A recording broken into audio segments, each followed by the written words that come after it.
Tourist ബസ്സിൽ തുടരും സിനിമയുടെ വ്യാജ പതിപ്പ്. വാഗമണിലേക്ക് പോയ ടൂറിസ്റ്റ് ബസ്സിലാണ് സിനിമ പ്രദർശിപ്പിച്ചത്. സംഭവത്തിൽ പരാതി നൽകാനൊരുങ്ങി തുടരും സിനിമയുടെ പ്രവർത്തകർ. നിയമപരമായി മുന്നോട്ടു പോകുമെന്ന് നിർമ്മാതാവ് രഞ്ജിത്തും വ്യക്തമാക്കി.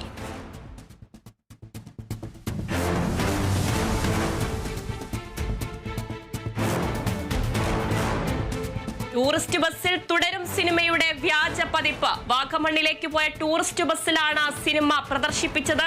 സംഭവത്തിൽ പരാതി നൽകാനൊരുങ്ങി തുടരും സിനിമയുടെ പ്രവർത്തകർ.